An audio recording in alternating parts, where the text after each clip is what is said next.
Welcome to the Making Schools Work podcast, a podcast for everyone in education. This show is brought to you by the Southern Regional Education Board. At SREB, we believe that every school has the potential to be great. Whatever you do in the school, whatever your job may be, let's talk about things that make schools work. Welcome to the Making Schools Work podcast. I'm Daniel Ruck, and today we're going to speak with Mark Perna, who is going to tell us about how we can help students through a competitive advantage. And joining me is Chris Bailey, a director of state and district partnerships. How are you doing today, Chris? Doing wonderful. Where are you and what are you working on today? So I am in Utica, New York, and I'm working with 8 brand new career and technical education teachers getting prepared for their first classes coming up in August. My guest today, Chris, is Mark Perna. He's a best-selling author and founder of TFS Results, a consulting firm focused on education and workforce development. Mark has spent nearly 30 years studying what makes younger generations tick. His book, Answering Why, has won 8 national awards and has become a go-to source for educators, employers, and parents trying to connect with younger generations. He writes weekly for Forbes, hosts the Perna Syndicate podcast with listeners in over 70 countries, and speaks at more than 80 events a year. At the heart of everything Mark does is this one big idea that young people are incredibly capable, and it's on us to meet them where they are. So, Chris, you know Mark, correct? I've known Mark for several years. So let's bring Mark on. Come on in. Hello, Mark. How are you doing today? Doing great, Daniel. A pleasure to be here with you. Welcome to the Making Schools Work podcast. We're excited that you're going to be a featured presenter this summer at our TCTW Learning Community as part of our Making Schools Work conference. I got it. Daniel, that is definitely a mouthful, but nonetheless, still extremely important. I can't wait. I'm really honored to be there. Yeah. You know Chris. You guys have worked together before and have seen each other out in the world in the CTE universe. So that's fun. So we're really excited to have you on because you are a national speaker and voice on what's going to get our young people excited about learning, about school, and about their careers. Mm-hmm. And that's what we try to focus on and discover in all of our work at SREB.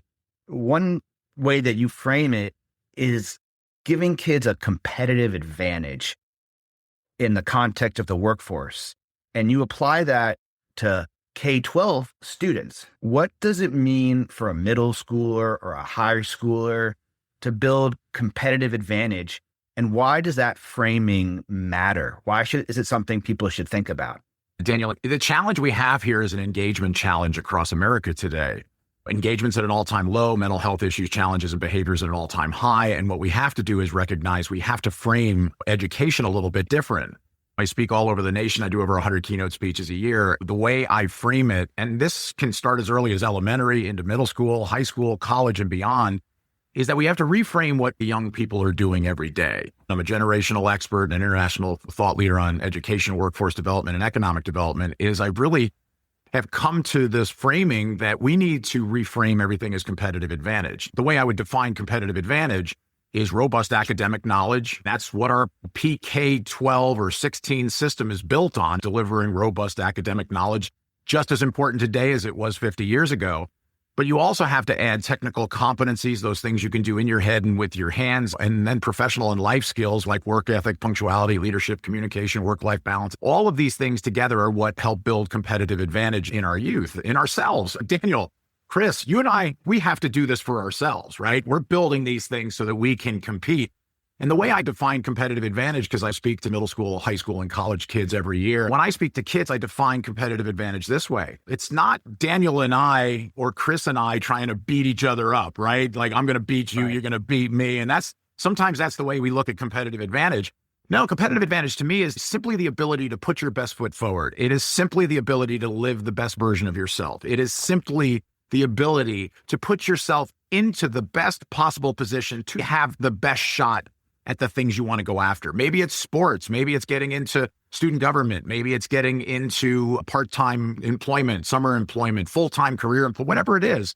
but it's simply your ability to put the best foot forward. But competitive advantage shifts the framing from just academic success alone. Because, we've got some issues and some challenges in America today where far too many young people don't see the relevance and the purpose behind high academic achievement. And I'll give you an example. Why do straight A 4.0 students in America show up every day and give us their best effort? They show up, they do all the work and the labor and the effort and the skill development and the academic rigor. They do everything that's necessary for them to be able to achieve something. Why do they do it? If we were to batter it back and forth long enough, we would come to this pretty much the same conclusion. Either intrinsically, meaning they're self-motivated, or extrinsically, their parents are making them. They all believe that there's a competitive advantage to getting straight A's, right? They're going to get great grades, they're going to get into a better school, they're going to have a better life, and they're going to have more opportunities. Once you wrap your head around that straight A students show up every day to build competitive advantage in their life, you have to ask ourselves this question reflectively. Well, then why do 3-point, 2-point, and 1-point students show up? They don't look at life the same way. Many straight A 4.0 students are showing up every day to build a competitive advantage because they view education as their solution. Far too many 3s, 2s, and 1s view education as their problem, and they're just trying to survive it. They're just trying to get through all of this. And so what that creates is really two different classes of educational journeys, those that are viewing it as their solution and those that are viewing it as their problem. And what we need to do is create common ground that allows all learners to be building the exact same thing. And that's competitive advantage. And when I talk across the nation, I simply share with young people, and I did it with 1,500 8th through 11th graders this week. And I get kids scope locked on building competitive advantage because they come to this conclusion. Wow, I can be wildly successful in America with a weighted 4.6 grade point average, but I can be wildly successful in America with a 2.5. I can be a tremendous failure in America with a weighted 4.6 grade point average, and I can also be a tremendous failure with a 2.5. So what's the difference? It's in the technical and professional and life skills you build in concert with the academic knowledge you need in order to be successful in your life and career. When you recognize that, it becomes a compelling relevance and purpose to everyday building competitive advantage so that at all grade point averages, kids are engaged in their education. And it's a game-changing frame. Things we're talking about don't change algebra, but it does change how we frame the importance of algebra. Okay, so how does that change if I'm a school leader or a teacher or a parent or even a student? How does shifting my mind to competitive advantage change my behaviors or my approach? Let's start with the teacher.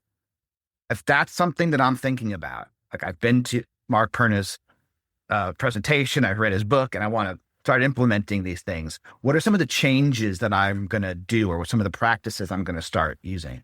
The foundation of everything becomes competitive advantage, and it becomes academic, technical, and professional and life skills. It becomes the ability to put your best foot forward. It's the ability to look at life in a different perspective. I'm not here to get straight A's. I'm here to develop academic, technical, and professional and life skills. And what this does is it completely unleashes for no matter what your grade point average is today. And I said that to kids today, and I do this all over the nation, that, I always look out at the class in a performing arts center, and I give them the absolute truth statistically of what it is. Half of you are statistically in the top half of the class academically, and statistically, half of you are in the bottom half of the class academically. Whether you're in the top half academically or the bottom half academically, that half will not define you for the rest of your life. What will define you for the rest of your life is the technical and professional and life skills you build, because those are the things that every employer is looking for. Building compelling relevance and purpose lands on how will they use this information? What will they do with these skills and the knowledge that we're giving them? And how will that allow them to live a lifestyle meaningful to them based on their own unique interests, talents, and abilities? We have to connect those dots. We have to do it in our homes, in our classrooms, our place of business, and we have to build that they are on a journey to live a life they want to live. It has to be their life. No matter how grand, modest, or laid back they view their life down the road, they're going to need some level of competitive advantage to achieve that. And so what it does is it puts us all on the same common ground. We're all here helping them build self-reliance, independence, and the knowledge and skills they need to thrive in their life. Because that's what any of us deserve and that's what any of us want. But we're putting it in terms of how they can do all of this. So in answering a simple question, like, why is this important? Well, it's because it allows you to build competitive advantage. I mentioned that this doesn't change algebra, but it changes how we frame algebra. Let me go down a rabbit hole for a moment. I was in the bottom half of my class. I didn't appreciate education. I didn't know what it was for. That's why I can relate to those who aren't engaged in the journey, because I know how they think. They cede competitive advantage to high academic achievers, right? They look at the top half of the class and they go, they win, that's them. And therefore, I've got to look at something else down the road, and I don't know what it is today. And in the meantime, I am disengaged in this entire education process. But what you recognize is, like for algebra, if you were to make me teach algebra, Daniel, you'd have to make me teach algebra, because I was that kid who didn't understand why this was important. When am I ever going to use this? And I just didn't understand it. But algebra, and I think our best teachers do this across America, underpin it to really competitive advantage. Because algebra is all about critical thinking and problem solving. It's all about the ability to solve difficult challenges. And when you do, the neural pathways in your brain literally expand. Your brain literally grows.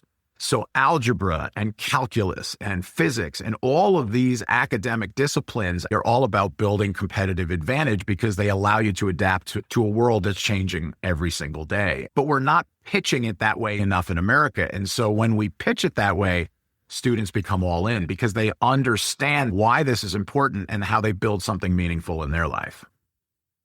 I think there's two things that, Mark, you said that resonate with what we want teachers to start doing, and that is to purposefully think about, when they're teaching, what is the why of what they're teaching. No matter what academic subject or what technical subject that they are teaching, it's not always about the hard skills. It's about what is the why? Why is it that I need to know this? And so that's why we talk with teachers about what meaningful assignment or meaningful instruction, meaningful assessment, making it real world. Where is this really applicable at? The other thing is always referring to the professional skills. For teachers, one of the ways they can amp up competitive advantage of their students 100% just simply by overtly teaching the professional skills. We often think that they absorb it through their parents or through other experiences, but we're finding those professional skills are not naturally absorbed because the family unit is not what it used to be back in the 70s and 80s. They're not learning it all the time at home. So often they don't even know what a parent looks like that goes to work and has those particular pieces. And so it does fall on the teachers to think about, how do I overtly insert and teach the professional skills that a student needs every day? I'm reminded often of a major aerospace company that I had the opportunity to listen to their head of HR and had an opportunity to listen to him. It was actually from Boeing.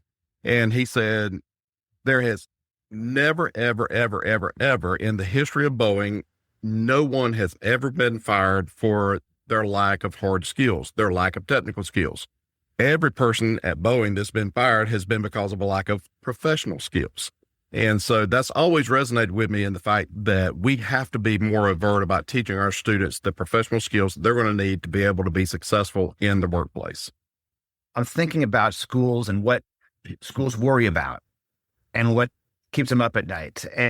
And often it's the test scores, it's the school grade, it's these measurable, and that's what all of their improvement plans are about. And it's such a disconnect to anything a 13 to 17-year-old could care less about, right? I don't care about your school's test scores.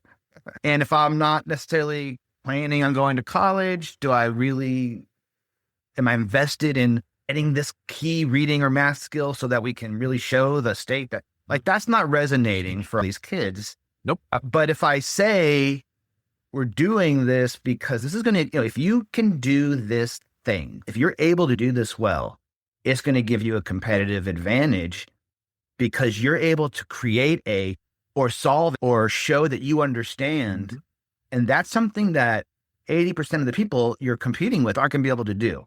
So let's get into it. You guys are on it. Here's the deal. I speak to tens of thousands of employers, economic development, chambers of commerce across America. And I ask this question everywhere. I asked it this week. I did a huge regional economic development rally your region event with Nathan Oley, who is the CEO of the International Economic Development Council in Washington, D.C. He and I have partnered, and we're partnering around the nation to bring regions together, and we're rallying them around how we connect the pipelines effectively between education, employment, and how that serves economic development for the viability of every single community.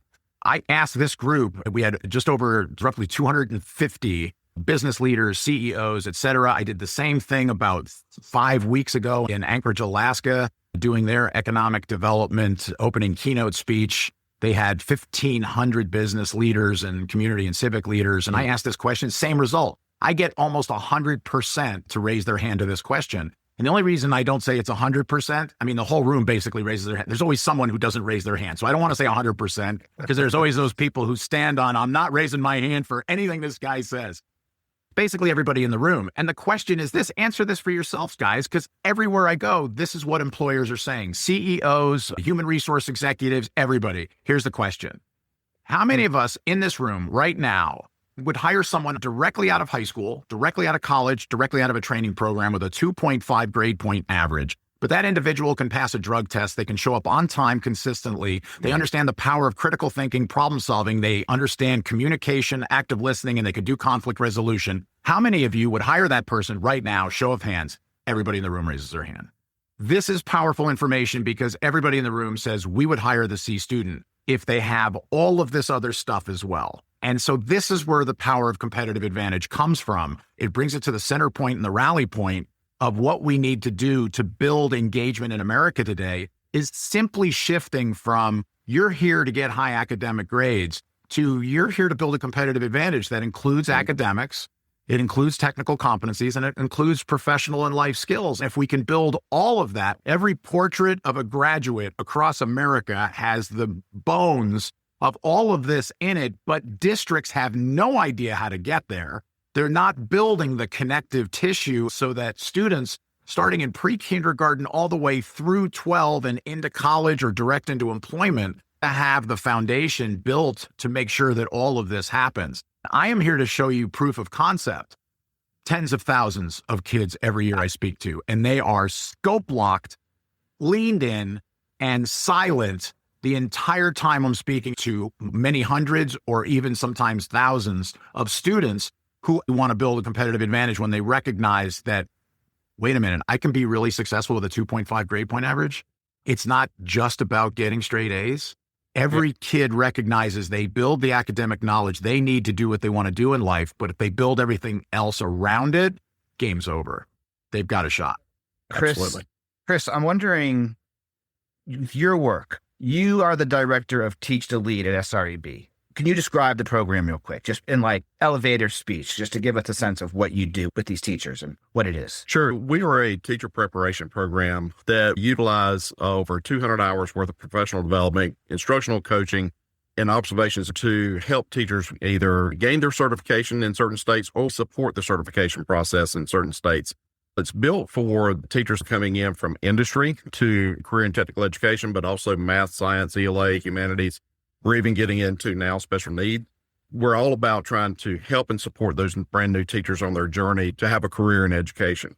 And we work with thousands of teachers across the nation. Some of the things that we talk about with them is how do we help teachers become teachers that are not only just teaching the content, but are truly being the mentors for their students and able to help to pass along those professional skills, the technical skills, the academic skills. And even within career and technical education, one of the things that we do is we talk about in your lesson plans, how do you overtly teach the academic skills that you're integrating into the content, the technical skills of the area that you're teaching, and then those professional skills? How do we integrate all that together?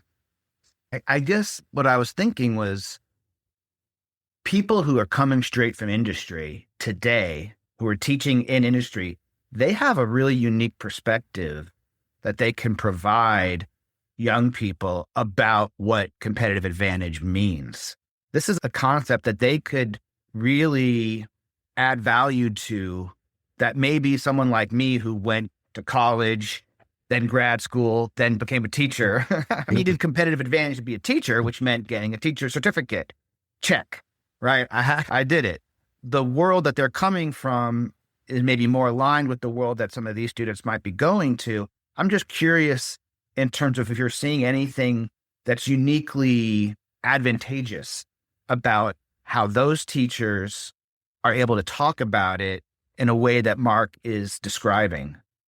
A lot of times these people who are coming into education, they were the supervisors. They were the ones who were doing the hiring. They were the ones who were looking for new people to enter their industries.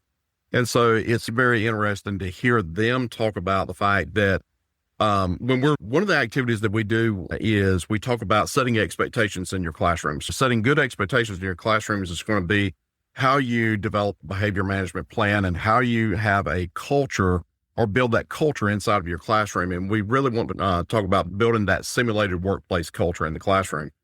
These folks who come in and out of industry, they have supervised workers. They know what they're looking for in their industry. We often tell them that coming into teaching, now you are the frontline HR expert where you're able to help build these students for the next class of working class that goes into their particular businesses. And it's amazing to see when they do start building their expectations, they start building their routines and procedures, how many of them will do that based off of what they experienced in industry. And so they're bringing that perspective into the classroom, and they're able to tell students, this is truly what we're looking for when you come into this business or to this industry.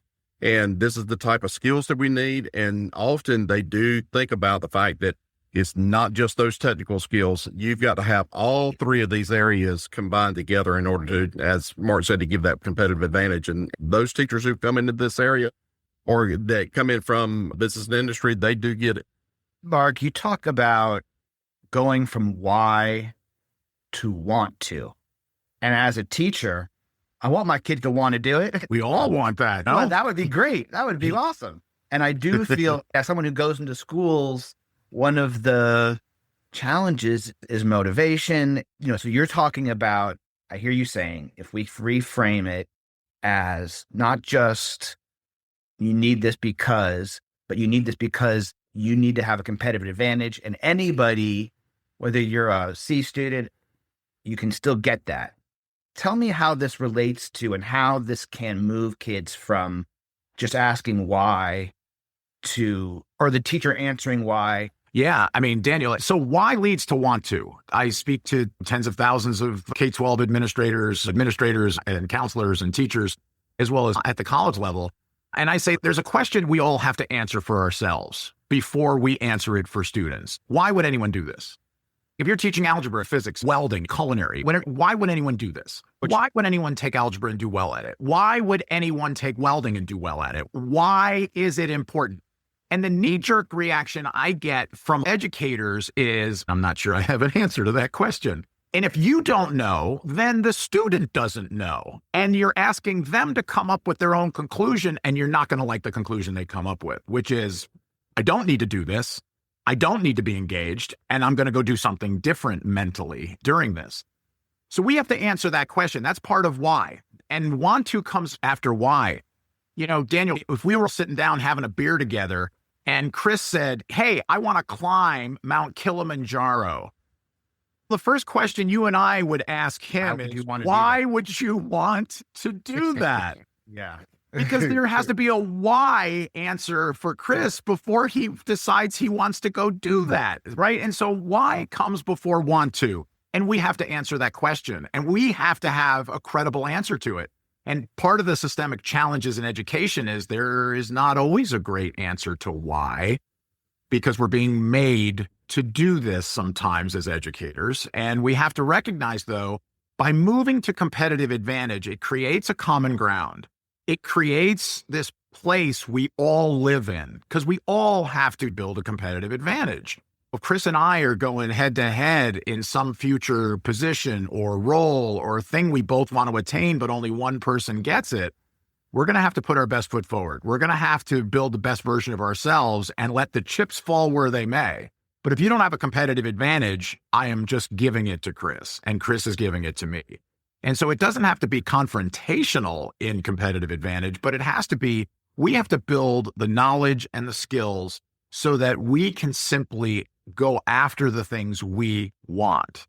And we have to understand why competitive advantage leads to the things we want. And that's where why and want to kind of work hand in hand in understanding how this all builds engagement and relevance from a compelling standpoint. Mark, you do a lot of talking with economic development and in business and industry. Even in career and technical education, we talk about our relationships with business and industry and how important it is to expand that out beyond where you are as a school district or as a school. You need to go out 60 miles as far as what a person will drive reasonably for a good job and make the relationships with those business and industries. A lot of teachers in schools do not even know the big building that's 2 miles down the road. They don't even know what's in that big building or what they even do. But a lot of the whys can be found if you just go and try to explore some of those business and industry relationships and understand how is that algebra used? How is that advanced math used? How is the geography used and so forth? And being able to create that why. And now I've got an opportunity to help build that want to in the student is, guess what? The job that they are hiring for starts about $72,000 a year. And that's just being able to have this skill and be able to have this knowledge and be able to show up and be able to problem solve. And again, having that competitive advantage. And now you can start building that piece with students to understand, hey, this is what I'm going to be doing for the rest of my life. School is a snippet of a person's life. Being able to build that want to and help them understand what's on the other side. That's where the drive begins with those students. I love that, Chris. I was just recently at Jeffco in Golden, Colorado, just outside of Denver, largest school system in the state of Colorado. And I'm doing work with them. And we're working on developing what are all the career connections between their career and technical education programs, but also their K-12 academic pieces. And so they built some, what we call career trees, but they built some career trees for English. And they had a bunch of English teachers, because we're trying to connect both academically and career tech, that everything leads to a career somewhere down the road, right? You're building the knowledge necessary to do it. They had a number of teachers in to build an English tree, which had 12 different careers and occupations at 3 different levels, which represent all the different levels of education experience: 4-year degrees, 2-year associate's degrees, certifications, licensures, apprenticeship, military, connecting together so that you can look at an English tree and say to yourself anywhere in the district and say, wow, these are the kinds of careers and occupations. If English is my jam, if English is that class that I walk into, and this is what I tell kids, I used it this week when I spoke in Louisiana. I said, look, man, if English is your jam, or biology or physics or calculus or sports or student government, there's hundreds of careers and occupations at all levels of education experience, right? It ties to everything. And I call it trolling for want to. Because if you control for want to and get someone to want something, I've watched it happen all over the United States. If the want to is strong enough, the how to will come. And understanding the power of want to is the catalyst for how to. That's why students who are those straight A 4.0 students we talked about, their want to is they understand the want to. So the how to, they figure out how to do all the work. They figure out how to stay up at night. They figure out how to get straight A's. So if the want to is strong enough, the how to will come. So in this example of English, these teachers got together, and I don't know whether it was 8 or 10, but they told me this story about a month ago when I was there in some follow-up presentations I was doing for 5 more of their high schools. And they said, Mark, these English teachers got together, they built the tree, the different careers and occupations, all in the regional area around Denver. And they came to this conclusion: wow, none of these jobs we put on here require a 5-paragraph essay. And I was like, what? They came to the conclusion, we need to adjust what we're asking students to do more in line with what business and industry in this area are requiring in the work, so that the answer to students when they go, why do I need to do this? The answer is because business and industry in this area, these are the kinds of things you do, and this builds competitive advantage for when you go in and help them build a competitive advantage locally, regionally, and globally. That makes sense to me. And part of what you're saying is I've seen that happen in middle school social studies.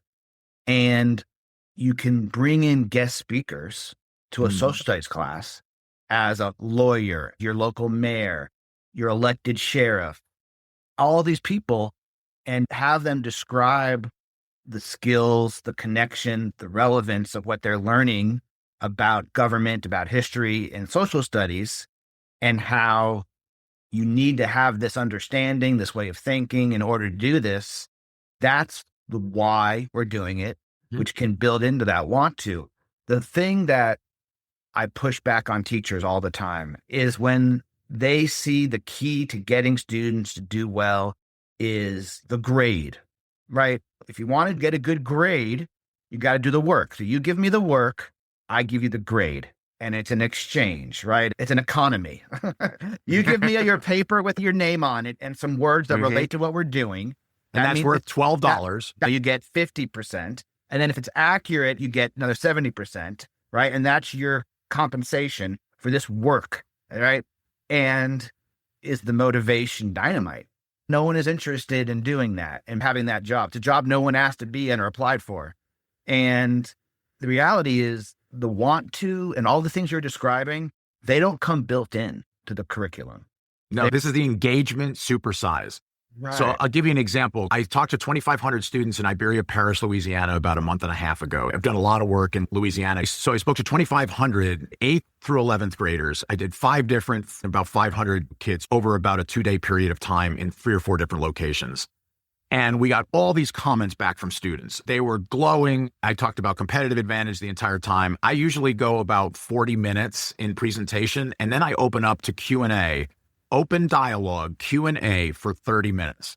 You have not lived in America until you've done an open dialogue with hundreds of middle school kids. And I love it. They ask the most strategic, intentional, and thought-provoking questions, and it's extraordinary. They're amazing. And so are the high school kids, but we think middle school kids are completely disengaged. Nope. The second you engage them, they are all in. But here's the logic that the superintendent and the deputy superintendent came to when I sent them the hundreds of comments. And the comments were game changing. Like, this changed everything. Like, this was so inspiring. Like, oh, I realize now I've got a shot at being able to build a competitive. All of these comments, they came back and said, Mark, and I'm paraphrasing, we didn't put a calculator to this, but holy cow, a high percentage of these kids were the ones that weren't engaged. A high percentage of these kids are the ones who are in the bottom half of the class academically, who had written off education.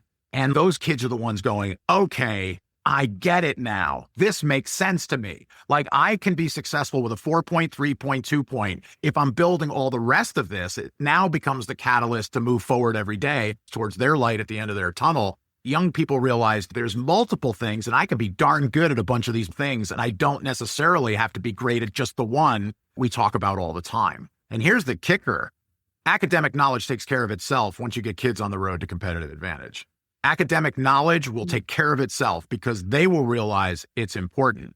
And it happened in my own family where my son, Nick, with a 1.5 grade point average, completely disengaged with education, one day came home after visiting a programming and software development class to check it out for junior year, came home and said, I know exactly what I want to do with the rest of my life. He wanted to be a software engineer, which is what he's doing today.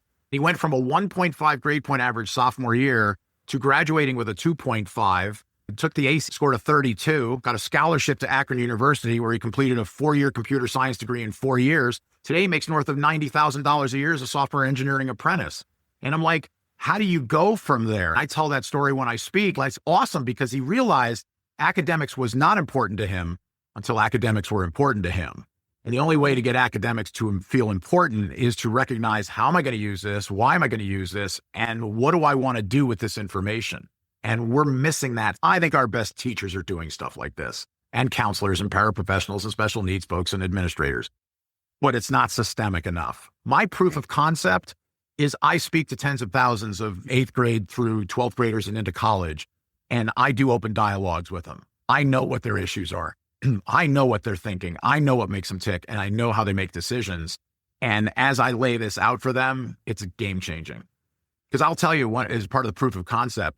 I meet the kids when they come into the Performing Arts Center. Imagine 500 kids streaming past you. It's the most soul-sucking thing I do in my career, to say hello to kids as they walk past me. They have no idea who I am. 95% of kids, it's as if I don't exist. They don't look at me. They don't acknowledge me. 5% maybe stare, give a quick look, some occasionally wave. By the time I get done with them, I go back as they leave, and it's complete opposite. 95% of kids are fist bumps, high fives, handshakes. They ask for hugs, and if they've got cameras, they want pictures. So how do you go from 0 to being a Disney character? You do it by giving them the facts. Candid, frank, here's what it takes to succeed in America, and here's how you build a competitive advantage. And they're on. And I guess what I'm hearing you say is teachers can become that person. Yep, absolutely. It doesn't have to be the engaging guest speaker, Mark Perna. It can be Mr. Johnson. If you present your information in a way that shows them this is a real advantage to have the life you want. Yeah, Daniel, you are absolutely correct. If I was going to teach algebra, let me tell you how I would open up algebra. Let me model it. Now, this is how Mark Perna would do it. I think our best teachers in algebra across America do some version of this. And by the way, what I'm about to do for algebra can be done for any discipline, any career and technical education program, you name it. But here's how I would do it, knowing that algebra was my Achilles heel when I was in high school. So I would start off with the elephant in the room. Hi, I'm Mr. Perna. I'm going to be teaching algebra this semester. And I just want you to know, most of you will never directly see any of this again in your life, ever. For those of you going on to high STEM and STEAM fields, this is going to be the underpinning of everything you do moving forward. But for a lot of us in this room, you will never directly see this again. Not the point. Algebra is all about competitive advantage. Algebra is about critical thinking and problem solving, which are two critical ways to build competitive advantage in our lives. And the harder you struggle to come up with answers in this class, the more benefit and competitive advantage you build, because the harder something becomes, the more the neural pathways in your brain will expand. Your brain grows. It gives you the ability to reflect, adapt to whatever the world throws at you. A critical underpinning in the competitive advantage you have moving forward is the fact that algebra can be difficult and challenging, but it's in the ability to do it, to learn it, and go through that process that allows your brain to grow and adapt, which you're going to use for the rest of your life. The struggle. Anything can be tied to competitive advantage, so that we are now framing everything as to competitive advantage. And it's academic, it's technical, it's professional and life skills, and it's the ability to build this in an ongoing way and then hold students accountable for all three of those things. Are about out of time. I want to ask you one last question about where we stand in terms of a competitive advantage in a world that is changing rapidly. You are at the nexus of career education, the professional world, and K-12. A lot of people are concerned about what AI is doing to a job market and to the skill set. Does it give me a competitive advantage if I can use AI to do my work for me quickly? Or does it give me a competitive advantage if I can do it without AI? But then if everybody else is using AI, then it would put me at a disadvantage if I'm not mastering that skill. These are questions. How are you talking to school leaders and students about what they should be thinking about and preparing themselves for this world that they're getting into? Well, it depends on what they want to do and where they want to go, but everyone is going to have to understand the impact of AI and what it's going to mean moving forward, right? This is the fourth industrial revolution. This is what I call the smart machine age. And we're all going to have to be able to deal in the smart machine age. I'll give you a lot of open dialogues I do, especially at the 8th grade and 9th grade level. I get this a lot. Perna, I'm worried about picking a career field and a career direction moving forward because I'm afraid AI is going to make it irrelevant. Man, is that a thoughtful and strategic question, because the truth is it's going to make a lot of things irrelevant, but it's going to expand lots of other things.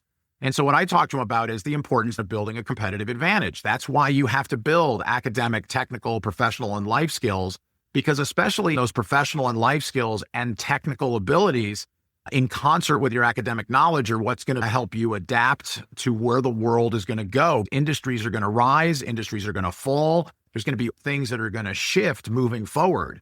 It's already predicted that just over 70% of entry-level career occupations are going to be entry-levels going away because businesses are moving that to AI. I wrote a Forbes article, and I talk about it as I travel the nation with economic development and business leaders. Here's the AI tripwire that no one is recognizing. Be careful. If you give everything in entry level to save money to AI, you're destroying your own funnel. Where does the next level of engagement come from your workforce? And that's at any level. How do you bring in the next level? You're going to leapfrog them into the next 2 or 3 positions?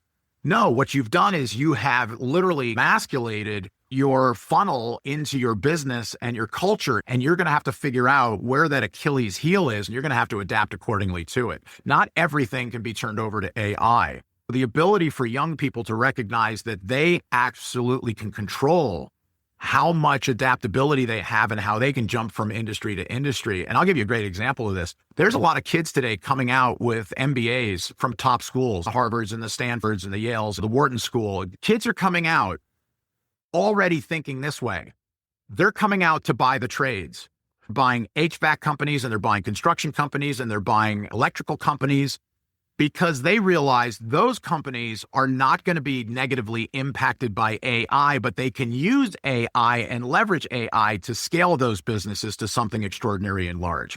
That is the kind of thinking where young people today are going to adapt accordingly, and we can be the catalyst for them building competitive advantage so they can adjust and adapt to whatever the world throws at them. And these are skills they're going to have. These are now non-negotiable. This is not something we're talking about that somebody has an option. Well, should I do this or shouldn't I do this? I'm like, no, everyone's going to have to do this. And this is where we have to shift and pivot in America to value all of this and not just one thing, high academic achievement. One thing that you said that was very important is the fact that we talk about professional skills, and those professional skills, often we think about showing up to work on time, passing the drug test, but adaptability is truly what's going to be a key for our kids going forward, because if they're not able to adapt, go back to when I was a CTE director, I remember seeing one of the first garbage trucks that had the mechanical arm that actually picked up a trash can and emptied it into the truck. And I thought they just reduced their labor force by 2/3, because there's always two guys on the back of the truck that were going to pick up the trash can. But then we had to talk about with our teachers is how do we teach students to be adaptable? Because even if they went into an entry-level job such as emptying trash cans, now we've got to have them be adaptable. Who's going to work on the robotic arm? Who's going to program the robotic arm? Who's going to work on the equipment? Who's going to design the newest thing? And so taking those two that may have lost an entry-level job, how do we help them be adaptable and skill them up to the next thing that's available? But the resiliency and the adaptability, if we don't put that into all of our curricula and help them understand, like you were saying in the algebra, how that promotes critical thinking, how it's going to help you build that competitive advantage, those are the pieces that truly are going to help those students be successful in the long run. Chris, do you see business partners wanting students to be acting with AI in high school as part of their skill set? Is that something that you're hearing or seeing? I'm curious how you see them viewing this, how they see the schools incorporating it into the curriculum. Most of the teachers that I work with are career and technical education teachers. And while AI is a concern, they're coming out of businesses where AI is not taking their jobs. Going back to those things such as the trades, we see how AI is helping the job, but not necessarily taking over the job. And I think that the AI conversation with business and industry is a very interesting one, because we're still at a nexus where we're just discovering how it's truly being implemented in various industries. I think it's a conversation that's going to have to be a strong conversation between education and industry on exactly what level of AI knowledge do we need to make sure that students are coming out with. You know, the biggest concern is being able to help students understand that AI is not the foolproof answer. You can't just go to AI and create all of your assignments and bring them back in. But how is it that we can ethically use AI? And then how is it that we take and ensure, going back to the competitive advantage, how do we ensure that we're able to do the actual problem solving and that we're actually able to think through, troubleshoot situations? And in most jobs, the job is troubleshooting and figuring out how to solve that problem. Helping students to understand that is not necessarily all AI driven. That's got to come from your own mind and what you've built as far as your academic, technical, and professional skills in order to be an effective worker in the workplace. But if you're able to use it to solve a complex problem, that's part of your competitive advantage. That's a competitive advantage. Absolutely. That's part of your competitive advantage. Working smarter. Yeah, not always harder, but it's all part of the competitive advantage today. So it all depends what you want to do and how you leverage all of it. We are in the early transitionary stage in America, moving away from a degree-based hiring system to a skills-first hiring system. if the mission critical knowledge in the degree is connected directly to the role you want them to play, absolutely require a degree. That's the way the system is meant to work. I want my surgeons to have a degree. I want my engineers to have a degree, right? There are thousands of careers that absolutely ought to have a degree. But skills first hiring explodes the ability for employers to find people at all levels of education and experience. And I would define skills first hiring this way: robust academic knowledge, technical competencies, and professional and life skills. And I speak to tens of thousands of them, and I do open dialogues with them. They are looking for those three critical things working in concert with each other so that they can find people who are what we would call well-rounded, but prepared to adapt to whatever the world and the competitive landscape looks like. Building competitive advantage is connected to what employers are looking for, what community and civic leadership is looking for, and what we need to build in every young person starting in pre-kindergarten and beyond. And the more we start grasping the importance of all of this in concert with each other, that's how we build competitive advantage in the United States down to every single business leader in America. This is how we compete globally. Excellent. Well, we're going to end on that. We could talk all day. I know. Thank you, Mark, for sharing your insights. And if you're listening to this before Making Schools Work Conference, please come see Mark and sign up for the Technical Centers That Work Learning Community. That's part of the Making Schools Work Conference. And you can hear more from Mark and talk to him. Will you be signing books there, Mark? I don't know. I haven't gotten that far down the rabbit hole. I may or may not bring books with me. I don't like hawking books after I speak, but I will tell you in my speech, it's going to be a game changer, and I'm going to crush it for you guys. So be there. Don't miss it. Okay. Absolutely. Confidence is a competitive advantage in industry, Mark, and it's an important one, and I appreciate that. Excellent. Thank you, Chris, for participating in this and giving us your insights as well. If you've listened to this after the conference, feel free to share this with your team, and they can hear about that if they want to learn more from Mark. How can people contact you? Yeah, head down to my website at markcperna.com. C is my middle initial, so markcper.com. And there's all kinds of stuff, my speaking schedule. There's lots of resources for teachers and for administrators on my website that are absolutely free. No firewalls of subscription model, but there's lots of ways you can connect. I have an entire YouTube channel, social media. You can look it all up there. I'm traveling all over the country, and if I don't get a chance to see you soon and you're listening to this, I hope I get a chance to see you one day down the line. Thank you, Mark. Thank you, Chris. Have a great day. Thank you. Thank you. Thank you for listening to this episode brought to you by the Southern Regional Education Board. SREB is a nonprofit dedicated to improving education from pre-K all the way to PhD and into the workforce. Visit sreb.org for resources on instructional practices, teacher data, career pathways, and more. And don't forget to like, subscribe, and follow us on social media. You can find us on Facebook at SREB-School Improvement and on Twitter/X and Instagram, both at SREB Education. See you next week.